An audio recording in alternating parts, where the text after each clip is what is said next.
Selamat datang di perkuliahan online mata kuliah Algoritma dan Optimasi. Materi kali ini membahas tentang Design and Analysis of Algorithm. Berikut adalah diagram yang menjelaskan tahap-tahapan untuk mendesain dan menganalisis algoritma. Dimulai dari understanding problem, dilanjutkan dengan memahami dan menentukan alat-alat komputasi maupun algoritma maupun teknik yang akan digunakan. Selanjutnya, desain dari algoritma, dan dilanjutkan dengan pembuktian kebenaran dari algoritma, lalu analisis efisiensi dan kompleksitas algoritma, lalu diakhiri dengan coding serta pendokumentasian. Kemudian di sini semuanya adalah flow, mengalir ke bawah, tetapi di tahap analisis, jika didapatkan hasil analisis algoritma masih kurang efisien atau kurang optimal, bisa diulangi lagi, baik di tahap penentuan algoritmanya maupun di desain algoritma. Penentuan algoritma di sini adalah tekniknya, jadi teknik serta struktur data yang akan digunakan. Oke, kita akan bahas yang pertama, understanding problem.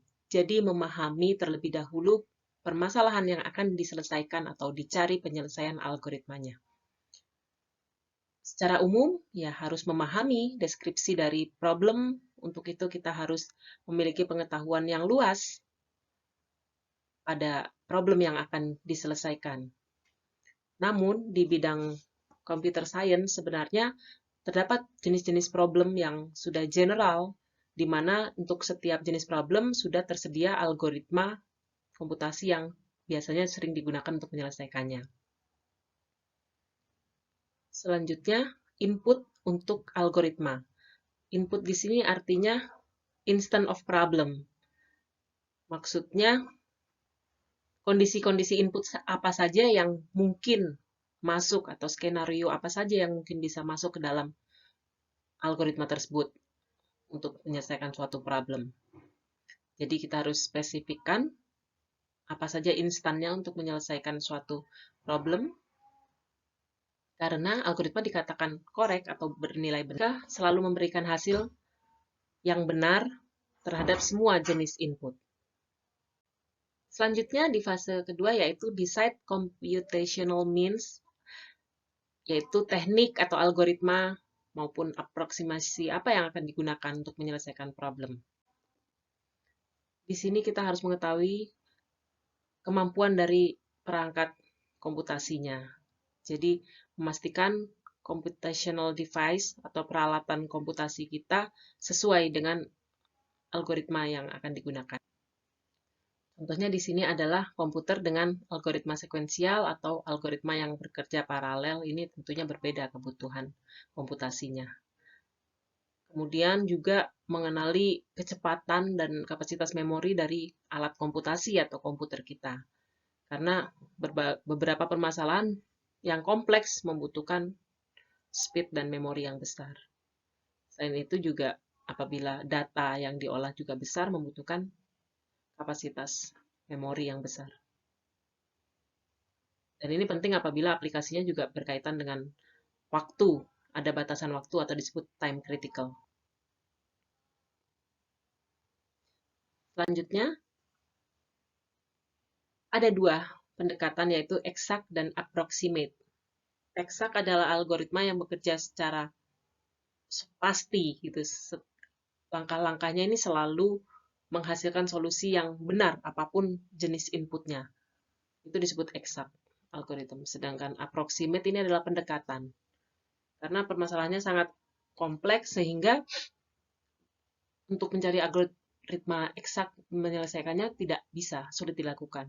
Jadi pakai pendekatan. Contohnya akar dari bilangan prima atau bilangan ganjil ini kan pembulatan.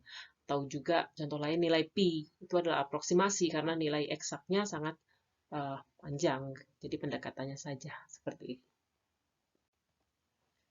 Selanjutnya algoritma desain teknik. Teknik-teknik untuk mendesain algoritma ini kita kenal dengan strategi. Jurus-jurus untuk mendesain algoritma bisa kita pelajari di computer science karena sudah tersedia beberapa strategi yang cocok untuk menyelesaikan jenis-jenis permasalahan tertentu. Ini adalah algoritma desain strategi yang nantinya kita akan pelajari. Ada brute force, greedy, divide, conquer, decrease and conquer, transform and conquer, space and time trap. Ada strategi dynamic programming untuk pemodelan, optimasi, iterative improvement, backtracking, dan branch and bound yang bisa dipelajari teknik-teknik algoritma. Selanjutnya, desain algoritma. Desain algoritma tidak lupa juga mendesain struktur data. Struktur data ini berkaitan dengan variabel-variabel yang akan digunakan maupun model dari struktur data, abstraksi datanya. Di sini memerlukan pengetahuan dan teknik-teknik untuk menerapkan algoritma. Pemilihan data struktur di sini sangat penting untuk menentukan efisiensi dan kompleksitas dari algoritma. Selanjutnya, metode untuk menentukan algoritma. Kita sudah pelajari bisa dengan kalimat menyatakan algoritma maupun dengan pseudocode, dan yang terakhir dengan flowchart atau diagram alir. Selanjutnya, pembuktian kebenaran. Pembuktian kebenaran artinya kita harus bisa membuktikan bahwa algoritma yang telah kita desain selalu menghasilkan hasil yang benar untuk apapun jenis input yang dimaksudkan. Apapun jenis input di sini adalah yang spesifik sesuai dengan kemungkinan input yang ada untuk problemnya. Biasanya pembuktian kebenaran menggunakan induksi matematis di sini. Contohnya ini adalah pembuktian kebenaran dari suatu algoritma. Misalkan kita waktu itu bahas tentang GCD atau FPB, maka kalau kita menuliskan langkah-langkah algoritma, kita harus buktikan bahwa semua input yang dimasukkan pasti bekerja dan memberi hasil yang benar. Yang terakhir adalah analisis algoritma. Analisis algoritma di sini masih dalam tahap desain dan analisis sebelum algoritma tersebut siap diubah menjadi kode program. Analisis yang dimaksud untuk melihat seberapa baik kualitas suatu algoritma. Ada dua aspek yang perlu diperhatikan, yaitu berhubungan dengan time atau waktu dan space.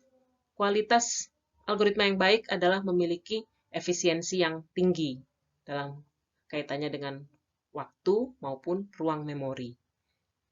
Selain itu, selain efisiensi waktu dan memori, juga diperlukan algoritma yang sederhana, simplicity, penulisannya tidak bertele-tele, logikanya bisa mudah dipahami, dan juga generality. Generality ini general bisa menyelesaikan problem secara general dan bisa applicable untuk berbagai problem yang serupa atau mirip.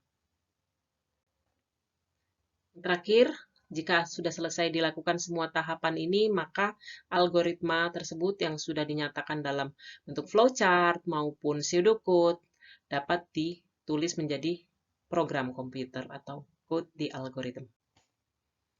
Coding di sini merupakan proses mengubah dari algoritma menjadi working program atau running program menggunakan bahasa pemrograman tertentu. Tapi kalau sudah diikuti tahapan-tahapan desain dan analisis algoritma, diharapkan coding ini memberi hasil yang benar, korek, dan efisien. Perlu juga dilakukan testing setelah coding ini, yaitu membuktikan benar apakah algoritma valid untuk semua input yang dimasukkan. Kesimpulannya, jadi algoritma yang baik perlu melakukan proses berulang, mulai dari pemahaman problem, desain, dan analisis. Kemudian juga perlu dilakukan secara berulang untuk melihat apakah suatu algoritma bisa ditingkatkan efisiensinya. Dan proses menulis, mendesain, menganalisis algoritma ini adalah proses yang kreatif, memerlukan pengetahuan yang luas di berbagai problem, di berbagai bidang. Karena tanpa wawasan yang luas, kita tidak bisa menyelesaikan problem apapun. Intinya, algoritma harus dikerjakan menggunakan urut-urutan sistematika yang logis. Demikian materi dari saya akhiri. Terima kasih.